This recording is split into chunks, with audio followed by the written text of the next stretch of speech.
Missouri, 1964. Thick fog covered the steep slopes of the Ozark Mountains when James Harrington, a United States Forest Service ranger, entered an unexplored area to conduct a survey for the expansion of Mark Twain National Forest. His job was to map potential lands for federal acquisition, a routine mission that would inadvertently reveal one of the most disturbing cases of family isolation and consanguinity ever documented in the state. I was following the course of an unmapped stream when I noticed signs of human occupation.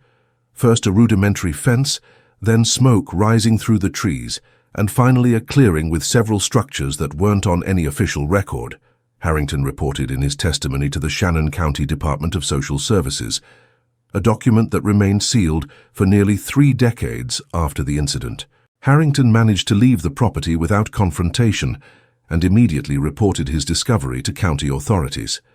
His training in biology had made him recognize clear signs of genetic problems among the family members he had briefly observed, a pattern he correctly associated with possible consanguinity. It wasn't just a family living outside the system, Harrington explained in a 1990 interview for the Missouri Department of Conservation. It was a family that seemed to be physically deteriorating due to genetic isolation. As a public official, I felt I couldn't simply ignore it, even while respecting people's right to live as they choose. What the forest ranger found in that isolated clearing, more than 30 kilometers from the nearest community, defied any emotional preparation. An entire family, later identified as the Holloways, had been living completely isolated from the outside world for at least 4 generations. But it wasn't just the geographic isolation that made the case alarming. There were children with visible deformities, adults with almost identical facial features, and their own language that I could barely understand, Harrington continued in his account.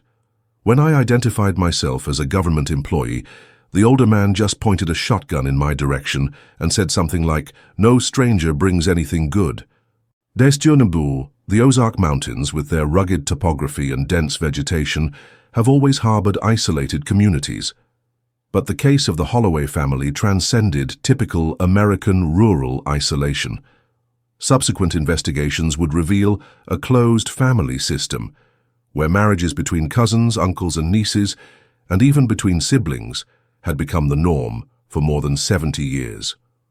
Rural physician, Dr. Robert Fielding, the first professional to examine some family members after the discovery, wrote in his personal notes, "In 27 years of medicine in rural communities, I have never witnessed such a concentration of genetic anomalies in a single family group. Consanguinity here is not occasional but systemic and multi-generational. Official county records consulted after the discovery showed only vague indications of the family's existence. A birth certificate from 1887 for one Jeremiah Holloway, some sparse mentions in early century censuses, and then nothing. It was as if the family had simply disappeared from the records, while in reality they were going deeper into the mountains and into their own isolation. Those children never attended schools. Some adults barely knew there had been a world war or who was president, reported social worker Mary Carpenter, who participated in the first interventions. But the most disturbing thing was how they saw their own situation as normal. For them, the outside world was the aberration. Local authorities soon found themselves facing an unprecedented ethical and legal dilemma. How to intervene in a family that had lived this way for generations? What would be the consequences of forced separation? And perhaps most importantly, how could such an extreme situation have remained invisible for so long in the mid-20th century? The answers to these questions would only begin to emerge when investigators managed to reconstruct the history of the Holloways, a saga dating back to the late 19th century that reveals as much about the geographic isolation of the Ozark Mountains as it does about the institutional failures that allowed an entire family to disappear from society's view. Make sure you're subscribed to this channel. Stories like the Holloways rarely reach public knowledge with all the original details preserved. You won't find this anywhere else. The history of the Holloways in the depths of the Ozark Mountains officially begins in 1881, when Jeremiah Holloway, then 22 years old, acquired 120 acres of remote land in what is now Shannon County, Missouri. Records from the time, preserved in the State Historical Archive, show that Jeremiah paid a negligible amount for the property, land considered of little value due to the rugged terrain and extremely difficult access. What the documents don't explain is the reason that led Jeremiah to seek such isolation. Interviews with elderly residents of neighboring communities, conducted after the family's discovery in 1964, suggest that Jeremiah may have fled criminal charges in Kentucky. A letter found among the family's belongings, dated 1882, offers clues. No one will find us here. We can live according to our own laws, away from the eyes of those who do not understand our way of life. Jeremiah didn't come alone. He brought his young wife, Eliza, his younger sister, Constance, and two male cousins, Isaiah and Thaddeus. This initial family configuration would be crucial to understanding what would happen in the following decades. The location chosen by Jeremiah to establish his property was strategically isolated, even by the standards of the time. Situated in a narrow valley, surrounded by steep elevations on all sides, access was only by a precarious trail that became impassable during the winter months. Geographer Dr. Wallace Humphrey, who studied the region in the 1970s, described the location as an extreme case of intentional geographic isolation, where every natural feature served as an additional barrier to external contact. Between 1883 and 1890, parish records from the distant Pine Grove Baptist Church show that Jeremiah occasionally came down to the community to acquire essential supplies. Pastor Jonathan Miller, who kept a meticulous diary, described Jeremiah as a reserved and distrustful man who spoke little and never brought his family to Sunday gatherings, despite repeated invitations. The last mention of a visit by Jeremiah to the community dates from April 1890. After that, the Holloways appear to have cut almost all contact with the outside world. Coincidentally, it was during this same period that the family's genetic isolation began to establish itself. Documents found on the property after the 1964 discovery revealed that, around 1892, Jeremiah Holloway had formalized a union between his sister Constance and his cousin Isaiah. 2 years later, his own eldest daughter, then only 14 years old, was given in marriage to the other cousin, Thaddeus, then 32 years old. A diary belonging to Eliza Holloway, Jeremiah's wife, offers a disturbing glimpse into the mentality that was beginning to form. Jeremiah says that pure blood must remain pure, that the families in the valley are weak because they mix their blood with strangers. I pray that the Lord guides us, for I fear for the future of our children. By 1900, the Holloways had developed a small self-sufficient community. They grew corn beans and potatoes on terraces on the slopes. They raised pigs and chickens. They hunted and fished in the nearby forests and streams. They built more cabins as the family grew, always staying within the boundaries of the original property. An official 1900 census briefly records the existence of approximately 15 individuals on the Holloway property, but the census taker noted that complete access to the dwellings was not permitted, and that the head of the family demonstrated extreme hostility to government presence. It was probably the last time any official representative set foot on the property until the discovery in 1964. The Holloways' geographic isolation was reinforced by historical events. The Great Depression of 1929 economically devastated the region, causing many families to abandon their rural properties. The Ozark Mountains region, already sparsely populated, became even more deserted. During World War II, rationing and fuel restrictions further reduced traffic in remote areas. It was a period when many rural communities were forgotten by the authorities, explained local historian Timothy Warren in a 1970 article about the case. If a family was already living intentionally isolated, the combination of economic depression and war created the perfect environment for them to completely disappear from the records. And that's exactly what happened with the Holloways. As the decades passed, the family became more numerous, more endogamous, and more isolated. A rigid oral tradition replaced any formal education. A system of beliefs, mixing religious elements, superstitions, and justifications for consanguinity, solidified through the generations. They believed the outside world was contaminated, revealed Emmett Holloway, one of the few members who managed to adapt to life outside the property after the 1964 intervention. Our elders taught that the family's blood was special, chosen, and that mixing it with strangers would bring disease and weakness. When James Harrington accidentally discovered the property in 1964, he didn't just find an isolated family.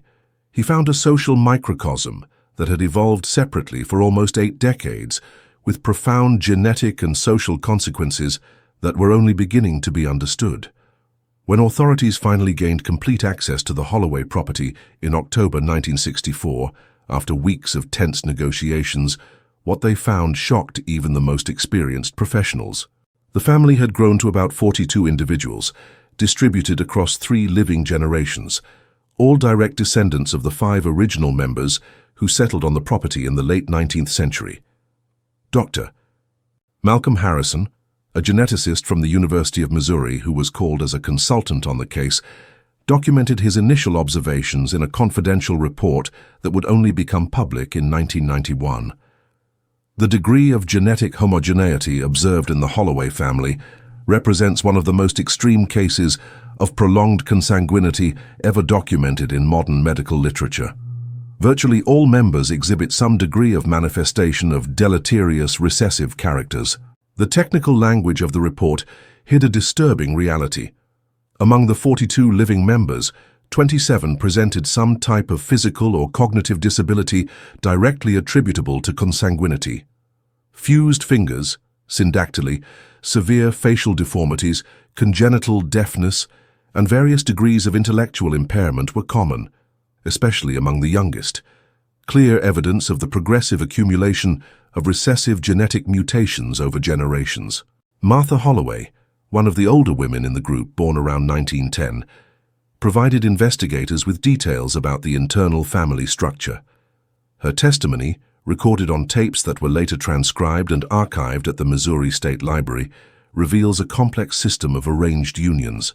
When a girl bleeds for the first time, she is ready to marry, Martha explained, with disconcerting naturalness. The Council of Elders decides who marries whom, based on the family's strength lines. So full siblings don't marry each other, only half-siblings, because that was written in the rule book. The mentioned rule book was found in the main cabin, a leather-bound manuscript with over 200 pages, handwritten over decades by different family members. The document combined distorted elements of biblical texts, practical rules for life on the property, and elaborate genealogical records that served to plan future unions, apparently in an attempt to minimize some specific types of consanguinity while encouraging others. An anthropologist who studied the manuscript commented that the document revealed an instinctive, albeit primitive, understanding of genetic risks, combined with mystical justifications for practices that the outside community would consider incestuous. If you also feel the weight of this story, comment now. Isolated ignorance can be the worst prison. Daily life on the Holloway property was marked by rigid routines and divisions of labor based on gender and physical ability. Children began working as soon as they could walk, initially assisting with household chores and progressing to heavier agricultural work as they grew. Formal education was non-existent, replaced by a system of practical learning and oral transmission of knowledge. Some older members knew how to read and write rudimentarily, skills transmitted from the founders, but many of the younger ones were completely illiterate. Their vocabulary was limited and mixed archaic English with unique expressions developed internally. They had their own words to describe medical concepts they empirically recognized, observed linguist Dr. Caroline Foster, who studied the family's dialect. Terms like weak blood and deep eyes were used to describe conditions we recognize as anemia and congenital microphthalmia. The family's diet, although sufficient in quantity, was nutritionally deficient based mainly on corn, beans, pork, and seasonal wild foods. The lack of access to medical care resulted in high rates of infant and maternal mortality. Of the graves found in the small family cemetery, almost 60% belonged to children who did not reach 5 years of age. Statistically significant is the fact that, as generations advanced, the proportion of births with complications increased, as did the rate of early mortality. A classic pattern of inbreeding depression observed in populations with a high degree of consanguinity. Perhaps the most disturbing aspect of the Holloway case was the normalization of deformities and disabilities within the community. For them, the family traits were not seen as pathological, but as distinctive marks of belonging. Sarah Holloway, a girl of just 12 when interviewed by social workers, expressed confusion when questioned about her younger brother, who had been born with severe malformations. "Why are you asking about Jacob? He's like that because he has strong family blood." The joined fingers show he's a true Holloway.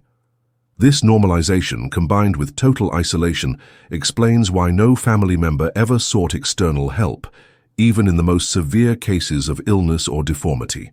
For them, the outside world represented a threat, not a source of assistance. The patriarch in 1964, Obadiah Holloway, grandson of Jeremiah, maintained rigid control over any contact with the outside. Interviews with younger members revealed that he frequently told terrifying stories about what happened to family people who got lost in the world of strangers, narratives that clearly served to discourage escapes or seeking external contact. When authorities finally gained access to the property, they found a community that existed in almost complete self-sufficiency. They made their own clothes from cotton and wool. They built furniture and tools using methods dating back to the 19th century. They preserved food using salting and smoking techniques. They treated diseases and injuries with medicinal plants and practices that mixed empirical knowledge with superstition. "It was like entering a time capsule," described Deputy Sheriff William Tanner, one of the first officers to enter the property. Except it wasn't just the way of life that seemed frozen in time. It was also the family's blood, circulating and recirculating in the same closed group for generations. The discovery of the Holloway family in 1964 placed Missouri authorities before an unprecedented dilemma. The extent of isolation, the severity of health conditions, and the complex internal social system of the family required intervention, but the case raised deeply challenging legal, ethical, and practical questions. There was no protocol for a situation like this, Richard Donovan, then Shannon County prosecutor, admitted years later. "We were simultaneously dealing with possible child abuse, medical neglect, incest, but also with a community that had lived this way for decades, with their own rules and with no apparent awareness of the illegality of their practices." The first phase of the intervention focused on emergency medical evaluations. A multidisciplinary team was assembled, including doctors, nurses, social workers, and legal representatives. In the first 72 hours after official access to the property, 8 critical medical cases requiring immediate hospitalization were identified, mainly children with severe congenital conditions who had never received adequate treatment. West Plains Regional Hospital, the closest with capacity to handle complex cases, improvised a special ward to receive family members. Dr.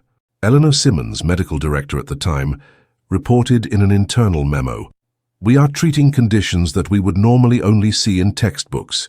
Some of these children present anomalies so rare that our specialists had to consult medical literature to correctly identify them."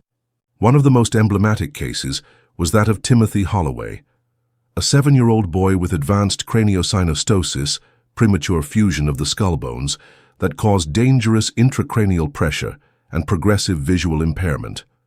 The condition, treatable if diagnosed early, had reached a critical stage. Timothy underwent emergency surgery, which, according to medical records, most likely saved his life, but too late to reverse all neurological damage. While the medical team dealt with the most urgent cases, judicial authorities faced complex legal issues. Consanguinity was clearly illegal under Missouri law, but the marriages had occurred informally, without official records. Many family members didn't even have birth certificates or any legal documentation. Judge Howard Brennan, assigned to oversee the case, initially opted for a cautious approach. Instead of immediate criminal charges against the adults, he issued temporary protection orders for all minors and ordered comprehensive psychological evaluations before any decision on permanent custody. "We are dealing with people who, in many ways, do not understand our legal or social system," the judge wrote in his preliminary decision. "Before we apply the full force of the law, we need to determine the degree of capacity for moral discernment within this extremely isolated context." This approach was not without criticism. The St. Louis Post-Dispatch published a scathing editorial questioning, "For how long did our society tolerate this abuse in the name of rural isolation? And now are we again failing these children by not holding the perpetrators accountable?" The separation of the family generated resistance. The older members, led by Obadiah Holloway, initially refused to cooperate with any intervention. The continuous presence of sheriff's officers on the property was necessary for several weeks. Even so, 3 teenagers escaped from state custody and tried to return to the family property, demonstrating the strong bond they maintained with their way of life, despite the objectively precarious conditions. The psychological evaluation of adult members revealed consistent patterns. Dr. Harold Freeman, a psychiatrist who led the evaluations, reported, "We observed a combination of cognitive limitations resulting from both genetic factors and severe educational deprivation, associated with a rigid and isolated belief system that normalizes practices that mainstream society considers abusive."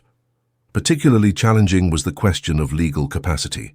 Many of the family's adults had significant cognitive deficiencies, but had developed adaptive survival skills within their restricted environment. Determining who could be legally held responsible for forced consanguinity practices and who should be considered a victim became a thin and complex line. After months of evaluations and judicial deliberations, an intermediate solution emerged.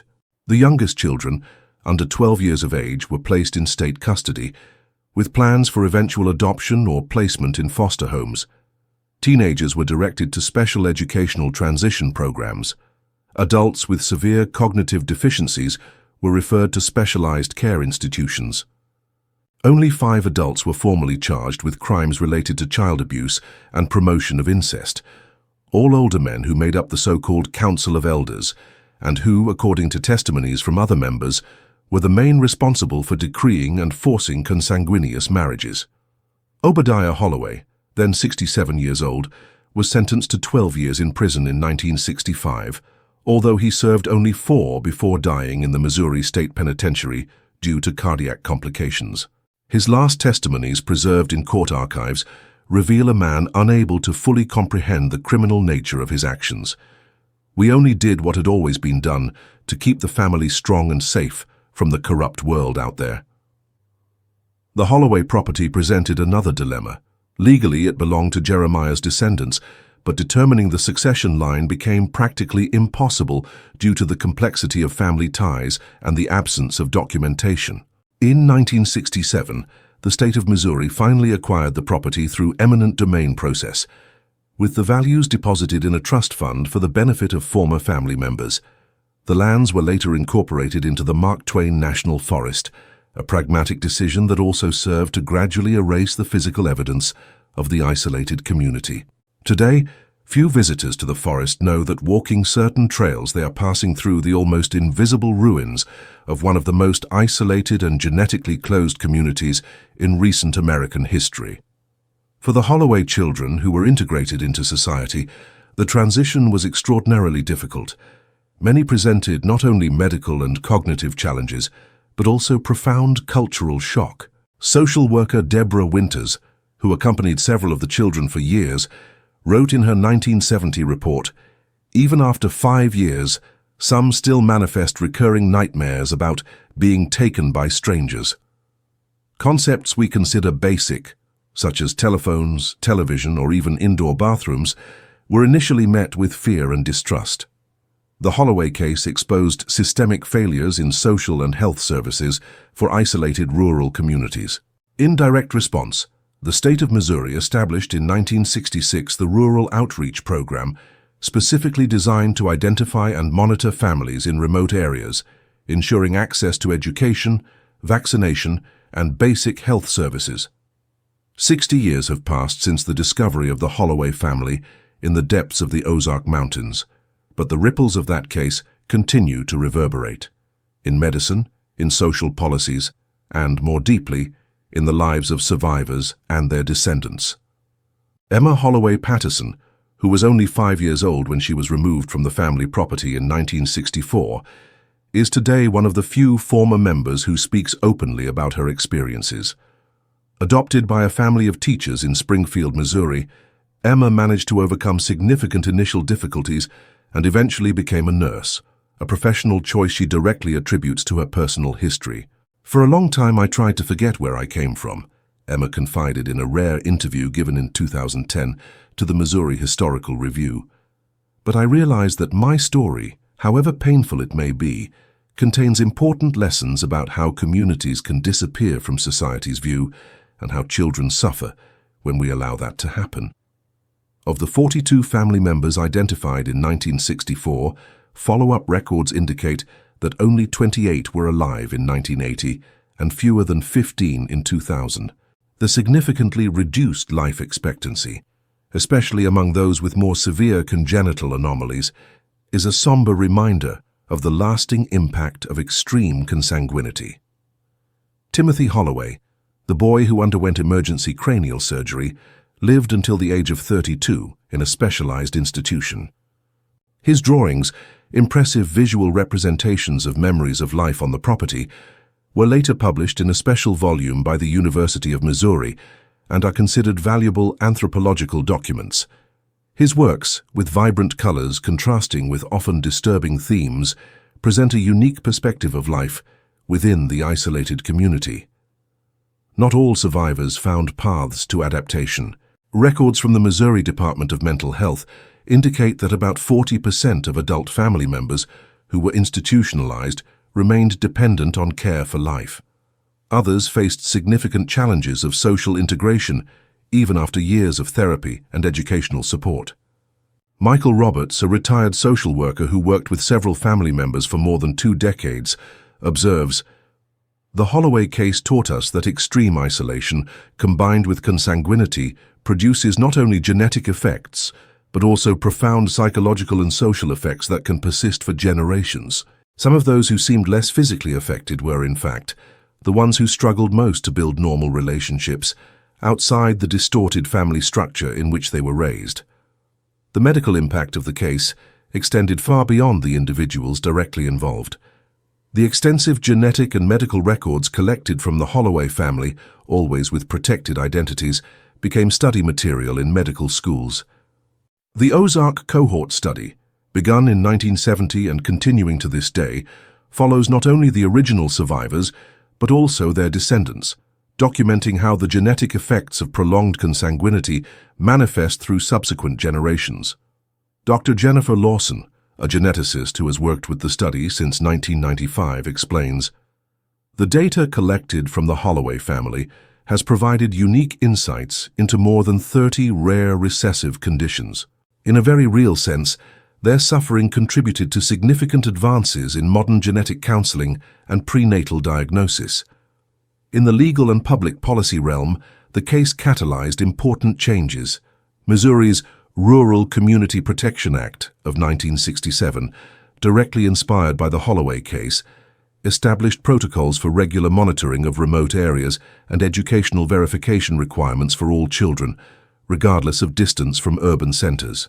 Decades later, experts recognize that the legislation likely prevented similar situations. The original Holloway property, now part of the National Forest, became the subject of debate among historians and conservationists. In 2008, a proposal to designate the site as a historical landmark was rejected after intense discussions about the ethics of preserving a site associated with so much human suffering. Today, only a small informative plaque, discreet and easily ignored by visitors, vaguely mentions that the area was inhabited by an isolated community until the mid-20th century. The family cemetery, however, was preserved and restored in 2012, with simple headstones replacing the original rudimentary markings, a compromise between completely erasing history and respecting those who died there, many of whom were children who never knew any world beyond that isolated valley. For scholars of American social history, the Holloway case remains an extreme but instructive example of how geographic isolation can interact with cultural beliefs to create social microcosms that radically diverge from the norms of the broader society. Historian Dr. Catherine Henderson, author of Invisible Communities, Isolation and Identity in Rural America, argues, "What makes the Holloway case so significant is not just its extreme nature, but how it illustrates processes of cultural and genetic isolation that occurred on a smaller scale in many American rural regions. The line between legitimate cultural autonomy and harmful isolation is often blurred, and the case invites us to examine that border more carefully. Perhaps the most powerful legacy of the case is its impact on public awareness of isolated communities. The Missouri Historical Society archives record a significant increase in reporting on forgotten populations in rural areas in the years following the discovery of the Holloways, a growing recognition that even in modern and connected America, there are pockets of isolation where people can fall through the cracks of social protection systems. The lessons of the Holloway case remain relevant today in a world where geographic inequalities in access to services continue to shape lives. As Emma Holloway Patterson noted in her final testimony, the distance that separated our family from the world wasn't just in miles. It was a distance created by ignorance, fear, and institutional neglect. And that's a distance that still exists in many places, if we have the courage to look. If you watched this far, it's because you enjoyed this story. Leave a comment saying I watched all the way through so I can get to know you and see who really follows the channel. Don't forget to subscribe, leave your like, and share with friends who are interested in real stories that have remained hidden for decades. Your views and engagement are what make it possible to continue bringing these forgotten cases to light.